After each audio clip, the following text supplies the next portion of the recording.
Ang bayabas ay isang prutas na kilalang mayaman sa bitamina A at C. Ito ay ginagamit din bilang halamang gamot dahil sa taglay nitong antiseptic properties na nakakatulong sa pagpagaling ng sugat, ulcer, impeksyon na sanhi ng bakterya at pagtatae. Ang bayabas ay nagtataglay ng iba't ibang sangkap na nagbibigay ng napakaraming mga pakinabang sa tao.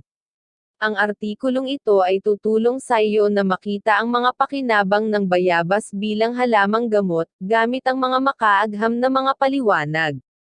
Ano ang bayabas? Ang bayabas o guava ay isang maliit na punong kahoy na tumutubo sa mga lugar na tropical tulad ng Mexico, Peru at Pilipinas.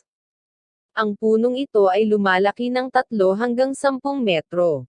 Ito ay namumunga ng mabilog na mga bunga na nagsisimula bilang mga bulaklak. Ang bunga ng bayabas ay nagsisimula bilang berde kapag ito ay hilaw pa, subalit naninilaw at lumalambot kapag ito ay hinog na. Ang bunga ng bayabas ay nagtataglay ng maliliit na mga buto sa loob nito. Ang bunga ng bayabas ay kadalasang kinakain ng mga Pinoy habang ito ay hilaw pa. Dito sa atin sa Pilipinas, ang bayabas ay malawakang ginagamit bilang halamang gamot at kinikilala ng Department of Health ng ating bansa dahil sa kakayahan nitong magpagaling ng iba't ibang karamdaman. Ang mga bunga at dahon ng bayabas ay nagtataglay ng mabibisang mga sangkap tulad ng eugenol at flavonoids. Kung bago ka pa lang sa aking channel, ay paki-subscribe at paki-click na rin ang notification bell kung mahilig ka sa mga ganitong video na talaga naman ikaw wiwili mong panoorin. Ito ay ginagamit bilang herbal na lunas dahil sa taglay nitong kakayahang magpagaling ng sugat, magpahupa ng pamamaga, magprotekta sa atay, antioxidant, panlaban sa allergy, pamatay mikrobyo, gamot sa ubo, gamot sa diabetes at gamot sa lason. Ang bayabas bilang halamang gamot. Ang bayabas ay matagal nang ginagamit ng mga Pilipino bilang panghugas at panlaban sa pamamaga ng balat. Gamot din ito sa mga sumusunod na kondisyon sa balat.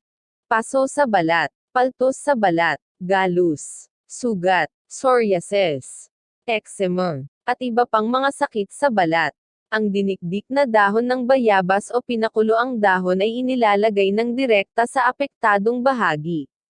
Ito ay nagdudulot ng magaang pakiramdam at nagpapabilis ng paggaling. Ang bayabas ay kilala ring halamang gamot sa mga sakit sa tiyan tulad ng mga sumusunod: pagtatae, disenteriya, kabag. Ang nilagang dahon ng bayabas ay iniinom, 3 hanggang 5 baso kada araw. Narito ang iba pang mga pakinabang ng halamang gamot na bayabas.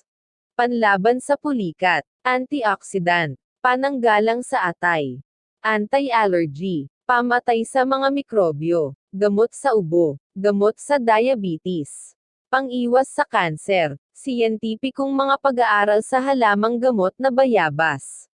Narito ang ilang mga pag-aaral na isinagawa ng mga dalubhasa para patunayan ang potensyal ng bayabas bilang halamang gamot.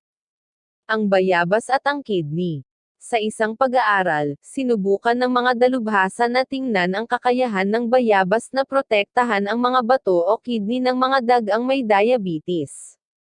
Ang resulta ng pananaliksik na ito ay malinaw na nagsasabi na ang bunga ng bayabas ay nakakatulong na mapangalagaan ang kidney laban sa pamimansalan ng sakit na diabetes dahil sa taglay nitong mga sangkap na antioxidant, laban sa pamamaga at pampababa ng blood sugar. Nagustuhan nyo ba ang aking video? Comment lang sa ibaba at pwede nyo ring i-share ito. Marami pa kayo mapapanood sa aking video. Pili lang kayo sa kanan o kaliwa na magugustuhan nyong video. Pwede rin i-click ang aking YouTube channel at pumili ng mapupusuan nyong video. Talaga maaaliw ka sa aking mga video at marami kang makukuha na kaalaman dito. Hanggang sa muli.